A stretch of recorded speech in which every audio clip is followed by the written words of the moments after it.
Hey guys, welcome back. So today we're out at the range talking about 5 guns that we wish were available in the U.S. market still. These are guns that were typically either made here in the United States or in many cases that were imported from outside the United States, and they're just no longer available. Then we have one honorable mention that doesn't quite fit quite nicely into this category that we'll mention a little bit later in the video. But before we get started with today's video, guys, please take a moment to like, share, and subscribe to the channel. Hit that notification bell if you enjoy the content. It helps us out tremendously. Also, comment down below. It helps us with the algorithms. We love reading your comments.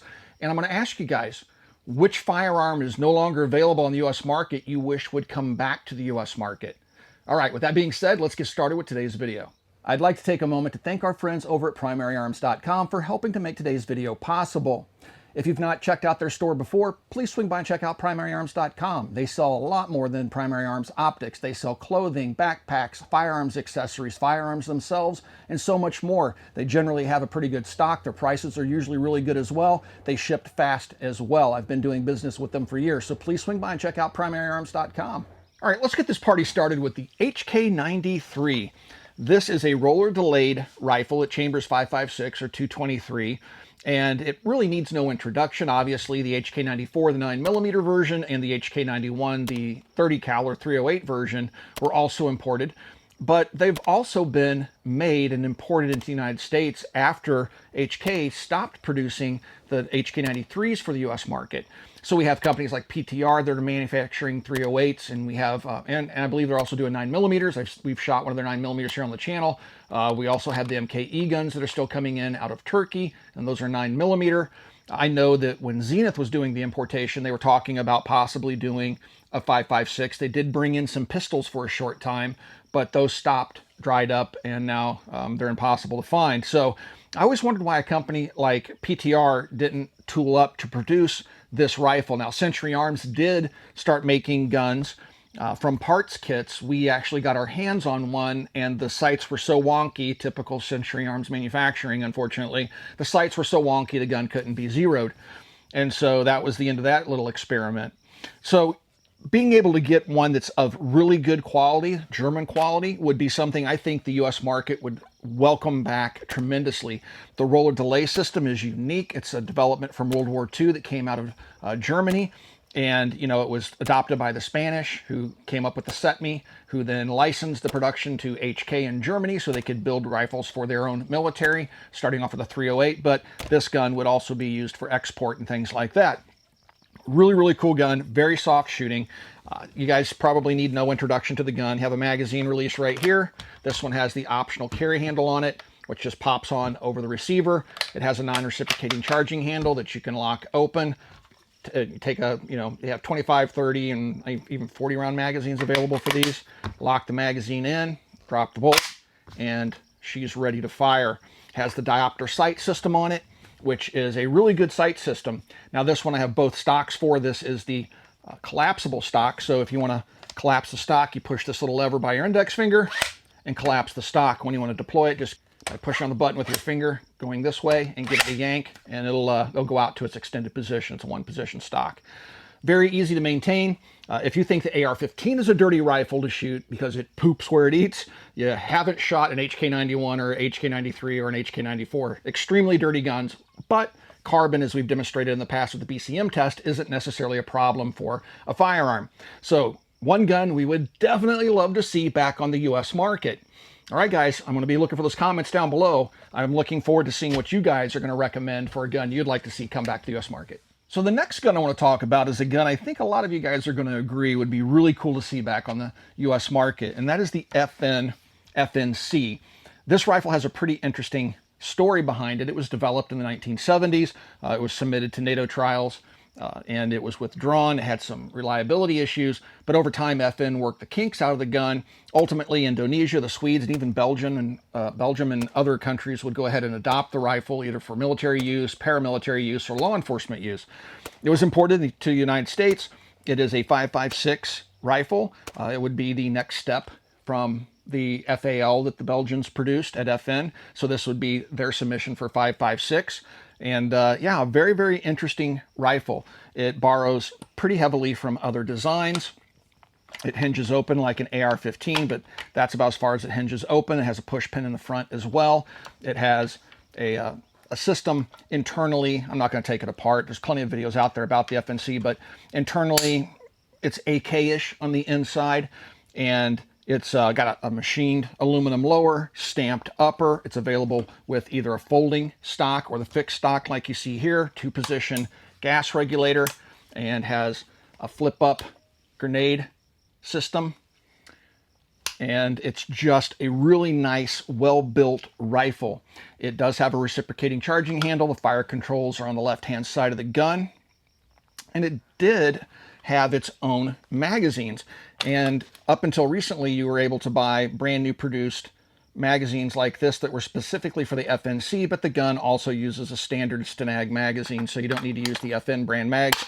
I just keep one in the gun to keep it original. On top, we've mounted a 1913 pick rail. This is how the gun was designed to mount optics, and so you can pick up this 1913 rail. I forget the company that makes it, but then you can put modern optics on top of the gun, and it sets above the finish, so if you're like me, you don't have to worry about scratching the finish of the gun by using this optics mount. So, very pleasant shooting gun, very reliable, fun gun, and definitely something different when you see it at the firing range. It always seems to get the attention of other shooters. So the FNC is something I would love to see reintroduced. I'd either like to see production spin up here in the United States, or FN go back to trying to sell these things, which is probably highly unlikely. But anyway, it definitely made the list. I remember when I was in high school when the Daewoo rifles appeared on the market, and I always thought they were really, really interesting. And so ultimately I would pick up a rifle, and also the carbine version. This is the K2 rifle. It is the standard infantry rifle of the South Korean military. I believe it's still in production. Therefore, in theory, we could still import them if we could find an importer to bring them in as handguns, make 922R compliance parts, and then sell them as rifles in the United States. But given the current political climate, I don't think that's going to happen anytime soon. And that's unfortunate. This is a really neat little gun. Now, the rifle that came before this, they considered to be a submachine gun in the South Korean military. They were using M16s at one point, but they developed their own indigenous design. It was called the K1, which is the carbine version of this with a little wire collapsing stock. And it was a direct gas impingement, or is a direct gas impingement firearm like the M16. Later, the K2 rifle, which you see here, would come along and be used by the South Korean military. And this is a long stroke gas piston gun. And so it's quite different than its carbine. They're very, very different, obviously, functionally. But still, externally, they look very similar. This gun, after the 1994 ban that Clinton signed into law, the guns kind of dried up. For a while, they were bringing in, I think they're called DR300s, which were thumb hole featureless versions of the gun. And when I say featureless, they didn't have a bayonet lug, didn't have a flash hider on the end, and they didn't have folding stocks. All these were features that were banned under the 1994 crime bill that expired in 2004. And so we saw, the last few of them trickle in as thumb hole stock guns. There were conversion parts to make them look more normal like this rifle, but ultimately the guns just went away. Again, I would love to see somebody go to South Korea and try to import these as pistols or spin up production of them here in the United States. I think they would do fairly well. People really love long stroke gas piston guns. This gun is really, really reliable, has a very solid military pedigree, and it's just a really cool gun to shoot. It uses standard Stenag magazines. It has a side folding stock, very robust, locks very firmly in place. You have a ping pong paddle over here on the side to release the bolt when it locks open on the last shot fired. It does have a reciprocating charging handle. You have adjustable rear sight. Have your fixed front sight up here. The selector lever on these is a little bit goofy. When you go to fire, it goes all the way around to fire. Now you can change this. There are kits out there where you don't just, turn the fire control, basically a full half turn, but I like to keep things original. Original sling mounts still on the gun, and yeah, just a very, very neat gun and something I would love to see back on the US market. It is 5.56 223, soft shooting, reasonably accurate for a military rifle despite having a lightweight profile barrel, and one of those guns that has always been of interest to me. I've always enjoyed shooting these rifles considerably. So yeah, let me know what you think about the Daewoo. You guys own one? What do you think of it? Have you had any problems with it? I've never had a problem with my Daewoos. They've been amazing rifles. Hopefully, maybe someday, under another administration, we could see some of these guns come back to the U.S. If you guys watch the channel, you know that I absolutely love the Galil rifle. The Galil borrows heavily from the Valmet, which borrows heavily from the AK. And we've done plenty of videos talking about this gun, so I'm not going to go into any great detail. This is a gun that every time I post a video or make a post on Instagram about the new Galil Ace, people say, I wish IWI would just bring back the original Galil. I've been to IWI in Israel and they don't have the tooling for it anymore. But there are other countries out there that do have the tooling potentially for somebody to buy and import to the United States and resume production. There are US receivers out there because there have been parts kits that have come into the country that people have put together. But this is an original IMI rifle, which would later become IWI. And it's just an amazing military rifle. So it was developed for use by the IDF, but it didn't really serve for very long in that capacity. It wound up being sold for export to countries like South Africa and South America and even over in Asia. The guns pretty much went all over the globe, even while the Israelis weren't using them except for maybe the rear guard, and the M16 kind of took over in their military until they started producing the Tavor and the X95. But you'll still find the M16 to be quite prevalent over in Israel. This gun is a straight up AK. We have a whole video on it talking about whether or not the Galil is an AK variant. It most certainly is. And it has improvements that are really borrowed heavily again from the Valmet. The biggest improvement being the adjustable rear sight that's mounted to the rear of the stamped top cover, which is rigid enough to maintain zero. We also have flip up night sights, which are long since expired. But yeah, now this rifle would be available both as the ARM, which you see here, which has the wood furniture and the folding bipod and the bottle opener, all that cool stuff. And then they have the AR, which would just typically have black furniture, no bipod, and came in various different barrel lengths over the years of its importation. They fire from steel AK type mags, 35 rounders.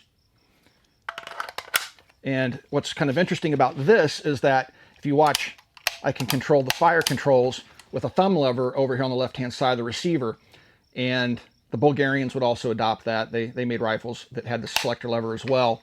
And the other cool thing about it is that you can charge it with your left hand simply by reaching up and running your hand across the top of the gun, because it has that very distinctive upturned charging handle. Front sight fully adjustable, and just an amazingly reliable, extremely robust gun that I wish somebody in the United States would start producing good quality variants of or copies of this gun. It's just simply amazing. Love the Galil.